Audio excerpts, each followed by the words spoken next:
Cette légende va évidemment déboucher sur l'histoire réelle. Cette aventure commence peu ou prou 800 ans après Jésus-Christ. Nous venons donc de faire un bond de presque 2000 ans par rapport à la légende. Et le contexte est le suivant. L'Empire romain s'est effondré depuis 300 ans au moins, et la fin des invasions barbares autorise la Gaule à se réorganiser dans la paix d'un nouvel ordre social. L'invention de la charrue accroît les productions agricoles et permet aux femmes, hommes et enfants de mieux vivre et surtout de mourir moins. Rappelons que c'est une époque où l'espérance de vie ne dépasse guère les 45 années, ce qui laisse peu de temps aux hommes pour accomplir une destinée. Un accord tacite est passé entre les paysans qui fournissent vivres et autres biens aux seigneurs et aux chevaliers, qui pour leur part assurent leur protection. Système féodal classique. En toile de fond, l'Église catholique qui en proposant son propre roman spirituel, la Bible, assure la cohésion de la société du Moyen Âge. La situation est donc stable, et c'est un fait très important pour le développement de la société médiévale et pour l'émergence du compagnonnage. L'histoire réelle du compagnonnage prend véritablement naissance avec la construction des cathédrales. On a coutume de dire que les compagnons ont construit les cathédrales, ce qui est probablement factuellement vrai, du moins en partie. Mais il vaudrait mieux dire que ce sont les cathédrales qui ont construit le compagnonnage. Et pour cause, le compagnonnage n'existait pas encore au moment où on décide de construire ces monuments. Les véritables commanditaires sont l'Église séculière, des évêques, des cardinaux, des papes, en accord avec les rois de France et les seigneurs des provinces. La maîtrise d'œuvre est quant à elle assurée par l'Église régulière des monastères bénédictins d'abord et cisterciens par la suite, car pour faire écho à la légende, les monastères sont les universités du Moyen Âge. Les moines passent une partie de leur temps à traduire en latin des ouvrages hérités de la Grèce antique, qui eux-mêmes venaient de l'Égypte ancienne et de la Perse. L'essentiel du corpus formé par la connaissance nécessaire à l'édification des monuments religieux se trouvait dans les bibliothèques des monastères. La géométrie descriptive d'Euclide, les triplets babyloniens qui deviendront le théorème de Pythagore, la géométrie de Thalès, pour ne citer que l'essentiel, et qui, d'influence en influence, permettront à l'art roman d'abord, et surtout à l'art gothique ensuite, de produire des particularités techniques telles que l'arc brisé, la voûte sur croisée d'ogive et l'arc-boutant. C'est par ailleurs un abbé, l'abbé Sugère, qui le premier dans la France du Moyen Âge assemblera toutes ces techniques et permettra aux cathédrales de gagner en hauteur et en luminosité. Cette innovation est d'abord remarquable d'un point de vue technique, mais elle l'est indirectement du point de vue historiographique, car elle permettra a posteriori de constituer de véritables documents d'archives grâce aux vitraux qui viendront ornementer les généreuses réservations entre les piliers et qui offriront aux historiens un récit en images de la société médiévale. Entre l'an 0 et le XVIe siècle, ce sont 54 cathédrales, plus de 1000 abbayes, monastères et couvents, et 100 000 églises qui ont été construites en France. Et l'essentiel, 65% de ces édifices, a été construit dans la période capétienne, c'est-à-dire au XIe, XIIe et XIIIe siècle. Face à ces chiffres vertigineux, on comprend immédiatement que ce n'est pas avec une poignée d'hommes que l'Église a pu mener à bien ses ouvrages. Au regard de la multitude des monuments et des effectifs engagés dans leur construction, il paraît évident que les bâtisseurs de cathédrales étaient des experts amenés à se déplacer au gré des chantiers. De nombreux ouvriers ont nécessairement été sensibilisés à la pratique de la géométrie descriptive. Les savoirs théoriques et techniques ont été progressivement transférés de l'Église vers une partie non négligeable de la population. Ce transfert s'est fait par nécessité, et le lien qui existe entre les premiers moines bâtisseurs de cathédrales et les premiers acteurs du compagnonnage est loin d'être évident, car il n'existe pas d'événement catalyseur du compagnonnage. Le compagnonnage s'est constitué en marge de la société médiévale, à la fois en s'inspirant et à la fois en s'émancipant des organisations professionnelles qui lui préexistaient. À savoir, les ordres militaires, dont les plus connus restent l'ordre des Templiers et l'ordre de Saint-Jean de Jérusalem. Comme évoqué dans la légende, les ordres militaires avaient leur propre régiment d'ouvriers qui accompagnaient les troupes dans leurs expéditions. Ces ouvriers étaient en charge de la construction et de la maintenance des commanderies et autres édifices. Faisant partie de l'ordre, ils étaient initiés au même titre que les chevaliers. Par ailleurs, lorsqu'un chevalier ou héros d'armes est reçu dans l'ordre, il doit prêter serment de fidélité et de respect du secret lié à sa charge. Il est baptisé et reçoit un nouveau nom désignant une qualité qui lui est propre, telle que joli cœur, loyauté, accompagné de sa province ou de sa ville natale, de Bourgogne, d'Angoulême. Encore aujourd'hui, les compagnons sont également rebaptisés selon le même format. À côté de ces ordres militaires, il existait des confréries de métiers, genre de dérivés des ordres monastiques, qui regroupaient des hommes et des femmes de métier dans leur relation avec l'Église. La vocation de ces confréries se calque sur celle de l'Église. Les membres se réunissent régulièrement dans la prière autour d'un ou plusieurs saints patrons choisis comme intercesseurs privilégiés. Ils se portent mutuellement assistance en aidant les pauvres, les malades, les veuves et les orphelins, et en organisant notamment les fêtes religieuses liées au saint patron du métier. Ils assurent, chose importante pour l'époque, les cérémonies d'enterrement. Les confréries se dotaient de statuts et de règles qui permettaient de mettre à l'amende les membres qui faisaient des écarts de conduite. Ainsi, les confréries sont des modèles de solidarité qui auraient pu inspirer les premières sociétés compagnoniques.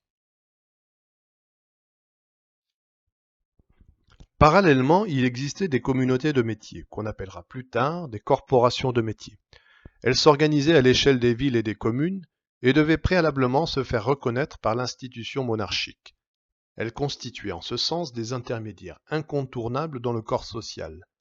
Le système est structuré, organisé et hiérarchisé.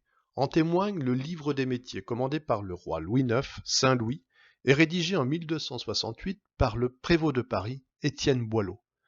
Y sont recensés tous les métiers de Paris et leurs règlements.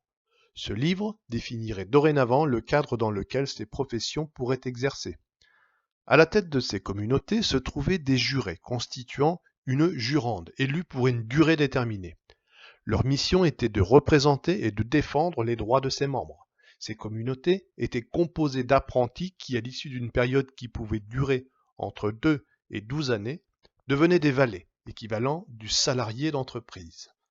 Le valet pouvait ensuite aspirer à la maîtrise en présentant à la jurande un travail assimilable à un chef-d'œuvre, attestant de sa haute qualité professionnelle. Une fois reconnu par ses pairs, il prêtait alors serment sur les reliques des saints associés à son métier et s'acquittait des droits de maîtrise qui lui permettaient d'ouvrir boutique. Chaque métier avait donc des représentants en relation plus ou moins directe avec les officiants du roi.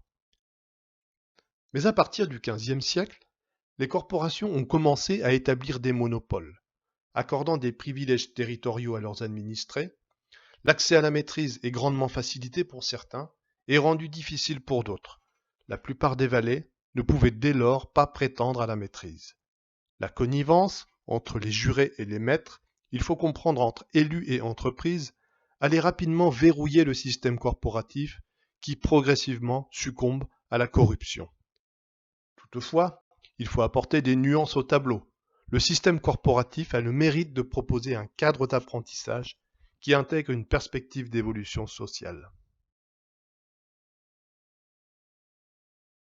Et c'est très probablement ici, dans cet interstice, que se constitue un proto-compagnonnage, un genre de contre-pouvoir à l'intérieur duquel des valets ont défendu ce qu'on pourrait définir aujourd'hui comme leurs intérêts de classe. Cette piste non avérée sonne agréablement à l'oreille des compagnons puisqu'elle suggère que ces ouvriers, las du statu quo corporatif, ont amorcé une des premières révoltes sociales du Moyen Âge en commençant par voyager librement d'atelier en atelier. Ce faisant, ils ont nécessairement eu besoin d'organiser leurs déplacements et d'assurer leur accueil dans des lieux d'étape. Cette piste soutient que le compagnonnage s'est construit dans la marge des statuts officiels contre l'ordre établi des corporations. Il va sans dire que nous n'avons aucune trace de l'existence d'un compagnonnage à cette époque. Mais entre la preuve historiographique stricto sensu et le vide laissé par la tradition orale, il y a de nombreux indices qui laissent de la marge pour une interprétation vraisemblable. Dès le XIIIe siècle, le livre des métiers d'Étienne Boileau condamne déjà l'attitude d'ouvriers quittant les ateliers de leurs maîtres sans préavis, cherchant à encadrer par là même ce que le pouvoir en place considérait à l'époque comme des corps sauvages hors de tout contrôle. La première trace historiographique date de 1368, dans une plainte formulée au Concile de Lavore. Je cite: Ainsi, parce qu'on a introduit un mauvais usage dans quelques-unes de nos provinces, parce que la plupart du temps, ils établissent des obligations, des réunions et des serments, et qu'ils jurent de défendre le serment, et parce qu'en plus ils soutiennent mutuellement leur maître contre tout le monde, parce qu'ils sont tous habillés avec un costume similaire, et qu'ils élisent le plus grand d'entre eux et jurent de lui obéir en toutes choses. Cette plainte témoigne d'une organisation professionnelle pouvant correspondre à l'existence d'un compagnonnage des métiers. En mars 1419, le roi Charles VI, dans une ordonnance fixant les statuts des cordonniers troyens, écrit que plusieurs compagnons et ouvriers du dit métier, de plusieurs langues et nations, vont et viennent en ville pour travailler, apprendre et se connaître les uns des autres, et aucun d'entre eux ne s'arrête ni ne se marie. L'archive autorise donc à penser l'existence d'une itinérance transnationale des ouvriers. Un autre indice iconographique illustre en 1480 la réception de compagnons charpentiers et tailleurs de pierre par Pierre d'Aubusson, grand maître des hospitaliers de l'ordre de Saint-Jean de Jérusalem lors du siège de Rhodes. Un indice ténu que représente la couronne fleurie portée par les récipiendaires que l'on retrouve également sur un des vitraux de la cathédrale de Bourges et de la cathédrale de Chartres. En 1539, par l'ordonnance de Villers-Cotterêts, François Ier reprend les interdictions de plusieurs de ses prédécesseurs. Je cite: Suivant nos anciennes ordonnances et arrêts de nos cours souverains, seront abattues, interdites et défendues toute confrérie de gens de métier et artisans par tout le royaume. Défense à tout compagnon et ouvrier de s'assembler encore, sous prétexte de confrérie ou autrement, de cabaler entre eux pour se placer les uns les autres chez les maîtres, ou pour en sortir, ni d'empêcher de quelque manière que ce soit les 10 maîtres de choisir eux-mêmes leurs ouvriers, soit français, soit étrangers. Ce passage représente donc un autre indice plus explicite de l'existence d'une organisation professionnelle se construisant en opposition aux corporations. Et ce n'est qu'en 1540 que nous trouvons la preuve indiscutable de l'existence du compagnonnage tel qu'il se pratique aujourd'hui. On le trouve dans un procès-verbal qui décrit l'arrestation d'un compagnon cordonnier natif de Tours, reconnaissant avoir mangé chez une femme nommée la mère, à Dijon, et avoir voyagé pendant 4 ans à travers la France.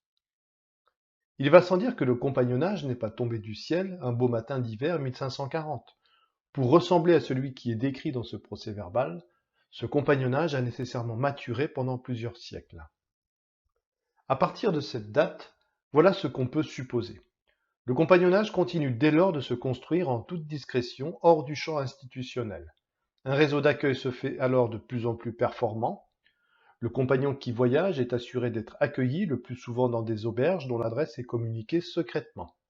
Face à des corporations qui se plaignent, la solidarité des compagnons devient de plus en plus effective.